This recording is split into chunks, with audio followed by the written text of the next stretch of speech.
Et salut les gens, je viens d'arriver à me baver dessus. Super, encore un horaire inhabituel pour ce live. Cela dit, comme personne regarde, je pense que c'est pas trop grave. Donc je profite toujours des débuts de live pour aborder un sujet que je peux ensuite monter en vidéo YouTube. Et aujourd'hui, j'avais envie de parler de la problématique de plafonnage quand on improvise à la guitare. D'accord, faisons comme ça. Quand on démarre dans l'improvisation, en règle générale, on commence par apprendre la gamme pentatonique mineure et à improviser sur des blues, ce qui semble le plus abordable, puisque ça a l'avantage de pouvoir être improvisé, un blues avec la même gamme, quel que soit l'accord. Bien sûr. Si on est sur un blues en mi, un blues en la, pardon.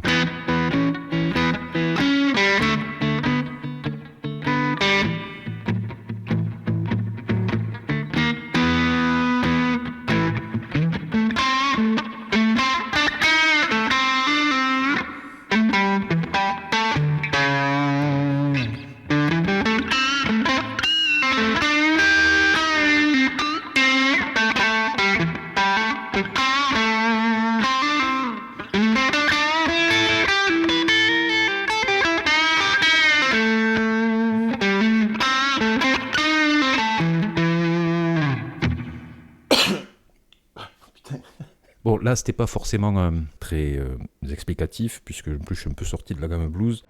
Oui, non, mais enfin, c'est joli. C'est joli quand même. Mais donc sur un blues, là, en la, comme je viens de le faire, on peut improviser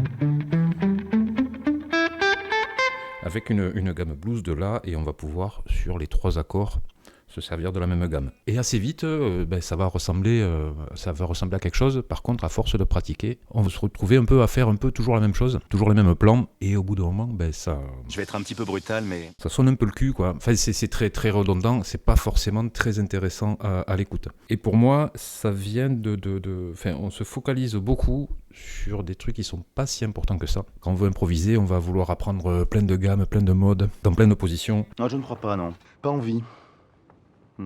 On va vouloir travailler techniquement la main gauche à fond, voir techniquement aussi la main droite, les allers-retours, tout ça. On va beaucoup parler de technique. Mais pour moi, les 3 trucs les plus importants, si on veut commencer à improviser, c'est de travailler l'oreille, puis de travailler l'oreille et de travailler l'oreille.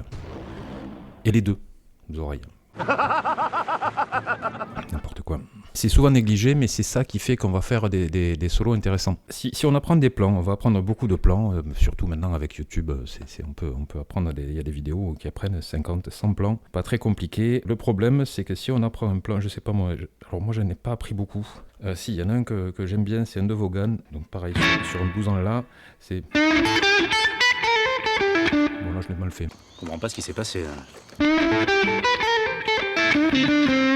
Ouais, ça là.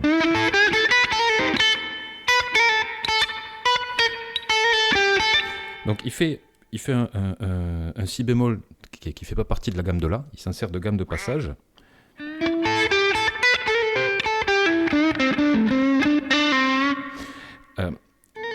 Donc ça c'est bien joli, vous allez apprendre le plan, effectivement que ça sonne très Vaughan, mais en fait ce plan-là, il va marcher que sur le 5e degré, enfin sur le blues en la, il va marcher que sur l'accord de mi.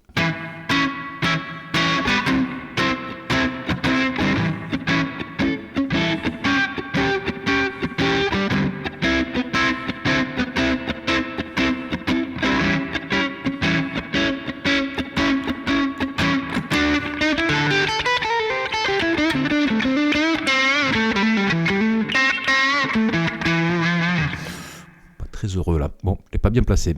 Autant pour moi. Mais enfin, en gros, tout ça pour vous dire que reproduire des plans, c'est pas forcément une bonne idée. Les travailler techniquement, pourquoi pas, mais ensuite, il faut les intégrer à votre jeu. Ensuite, on va beaucoup travailler aussi techniquement. On va prendre des gammes, par exemple une gamme... donc une gamme de... Quoi, c'est quoi que je fais là? C'est du sol majeur? Oui.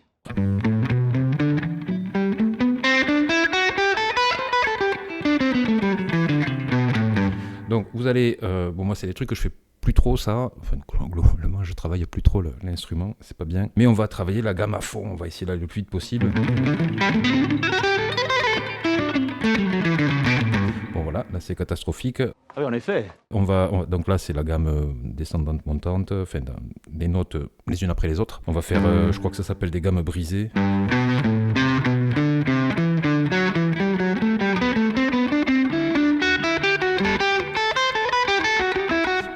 etc. Après, il y en a une autre aussi, on fait...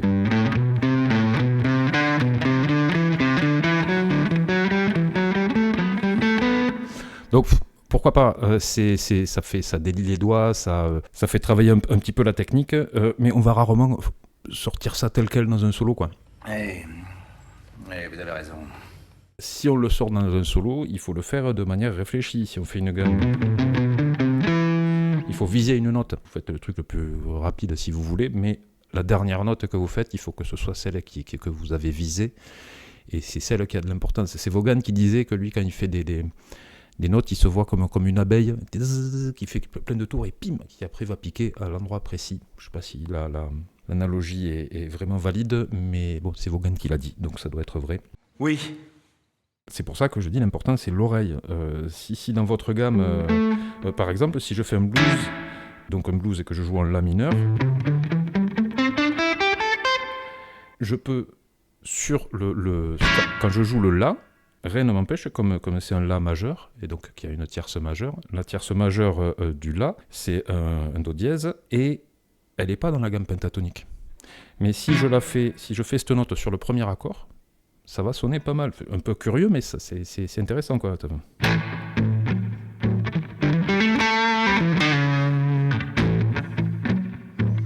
Oui, curieux.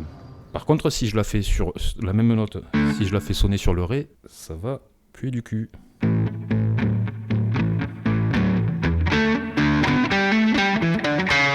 Enfin, là, comme je joue pas les accords en même temps, forcément, c'est moins parlant. Ça n'a aucun sens ce que je dis là. T'es mauvais. Là où on se retrouve bloqué aussi souvent, c'est qu'on a tendance, si on joue en pentatonique par exemple, à connaître parfaitement une position, la première. Et les autres, c'est un peu moins, on est un peu moins à l'aise dessus. Exactement comme Donc, moi. un exercice qui est pas mal, je trouve, c'est se forcer à improviser dans le cadre d'une session de travail, hein, pas forcément en live, mais de travailler sur une position, mais qui est pas votre position favorite. Parce que sinon, on se retrouve à faire un peu toujours les mêmes schémas, mais c'est des schémas physiques, et on se retrouve à faire toujours la même chose. On va réfléchir à la guitare, mais pas en termes de notes, mais en termes de position. Ce qu'on entend, c'est des notes, c'est pas des positions. Les positions, on s'en fout. C'est une espèce de... C'est du confort pour les doigts, où ça permet de jouer plus vite ou plus fluide. Mais ce qu'on va entendre, c'est surtout les notes. Il y a aussi le rythme, travailler des variations rythmiques dans ces improvisations. Même si vous allez très vite, que vous ayez très vite ou très lentement, si vous avez le même débit en double croche par exemple, c'est très vite chiant. Plaît-il? Ça peut être impressionnant au début ou sur une phrase ou une petite partie, mais c'est très vite très vite inintéressant. Il faut surprendre un peu l'oreille pour que ce soit intéressant, je trouve. Ce qui est pas mal, c'est de passer, moi ce que j'aime bien faire, c'est si je fais un débit de noir par exemple, c'est à un moment je passe en triolet de noir. Alors pendant des années, je le faisais alors que je savais pas ce que c'était une noire, est-ce que c'était un triolet. Hein. Mais en gros, j'ai un certain débit, puis je vais ralentir le flux de notes, alors que la musique, elle continue au même tempo. Hein. Donc ça ferait... Je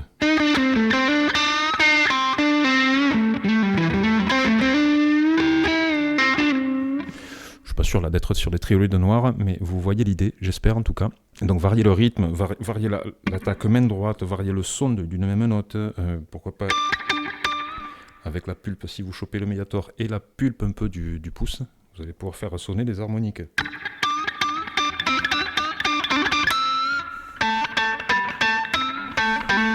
Voilà, des petits harmoniques, ça peut être sympa de temps en temps. Des rucks, c'est-à-dire vous voulez faire une note, mais vous étouffez un petit peu les notes précédentes. Mark Knopfler fait pas mal ça avec Dire Straits.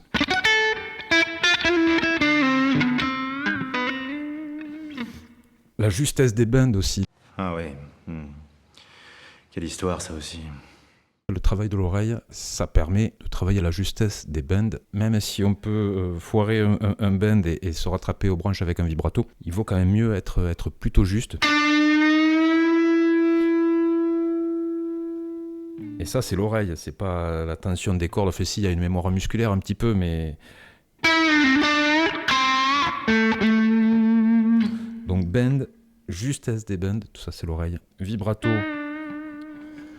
en rythme, alors j'ai pas trop analysé ce que je fais comme quand je fais du vibrato, mais c'est clairement en rythme. C'est soit des triolets, soit des croches ou un truc comme ça que je fais, mais c'est forcément en rythme. Je fais pas la même vitesse quel que soit le morceau. Donc choix des notes, variation de rythme, variation de phrasé, c'est-à-dire la même note.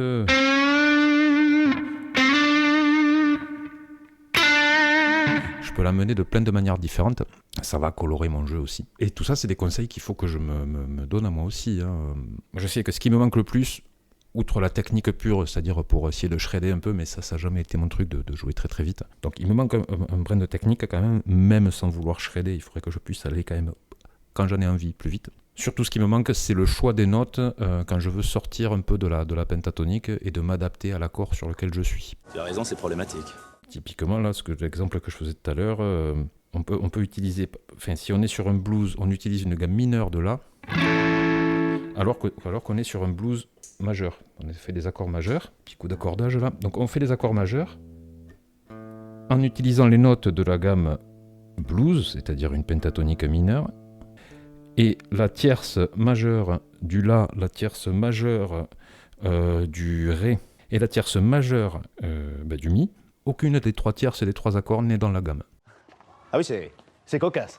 On peut placer ces trois notes, mais il faut les placer sur le bon accord. Ça implique de savoir les repérer sur le manche et de savoir où on est sur la grille. De savoir, là je suis sur le premier accord, là sur le quatrième, là sur le cinquième. Enfin, premier degré, quatrième degré, cinquième degré, donc premier accord, deuxième accord, troisième accord sur un blues. Ouais, d'accord, ouais, très bien, je vois très bien, absolument. Peut-être un peu vite. Donc voilà, moi ce qui me manque, c'est le choix des notes. De temps en temps, Knopfler qui joue beaucoup avec des arpèges, par exemple avec Dire Straits. Des fois, ça a une classe, ça fait un côté un peu jazzy. Enfin, c'est vraiment... j'arrive pas à le faire. C'est ce que j'essaie un peu de travailler. Les impros que je fais là et que je diffuse, enfin que je fais là sur les lives, ça me fait pas mal travailler ça. C'est des impros que je connais pas, donc bon, les grilles, je les connais pas. Par contre, j'essaie de tenter les trucs et sur 10 minutes d'impro, j'essaye de pas trop me répéter. Par contre, ça a ses limites. Ah d'accord, ouais. Quand je sors de la pentatonique et que je vais utiliser... une position de gamme complète à 7 notes. Je connais moins la gamme, donc je suis un peu plus surpris quand je fais une note. C'est pas forcément la note que j'attendais. Donc moi, au moment où je la fais, je suis surpris, mais pas très positivement. C'est-à-dire, merde, j'ai l'impression de m'être planté. Et en fait, quand je réécoute ça, je dis, ah, mais là, cette note, elle est intéressante, ça sonne bien. Par contre, c'est pas exactement la note que j'avais dans l'oreille ou que j'avais l'intention de faire. Donc je suis surpris, donc c'est pas désagréable. Par contre, c'est pas du tout maîtrisé. Voilà. Et c'est ce que j'aimerais travailler, c'est ce que me fait bosser un peu le fait de faire ces impros là. C'est que ça me fait travailler l'impro, du coup. Ouais, je crois que mon raisonnement tient bon. C'est la fin de cette vidéo. J'ai encore oublié de faire l'outro pendant le live, donc je la fais là sur le live suivant. Et je me suis cassé le cul à m'habiller pareil, à replacer les petits objets là qu'il y avait, comme il y avait sur le live précédent, pour pas qu'il y ait de faux raccords. J'étais pas censé trop vous en parler de ça. Et si ce n'est que j'ai oublié que entre temps j'ai fait la déco de Noël, donc c'est un peu raté pour les faux raccords. Eh oui. Bref, j'espère que la vidéo vous aura plu. Ça part un petit peu dans tous les sens, puisque c'est improvisé, hein. Je fais ça pendant des lives. J'espère que c'est quand même un petit peu intéressant, que vous avez pu peut-être y apprendre 2-3 trucs. Donc je suis en live tous les samedis. C'est dans ces lives-là que j'enregistre ces vidéos-là. Et bien donc, n'hésitez pas à passer samedi prochain. Salut! Est-ce que j'ai pas oublié quelque chose, moi? On veut s'abonner, tout ça, bon, on s'en fout.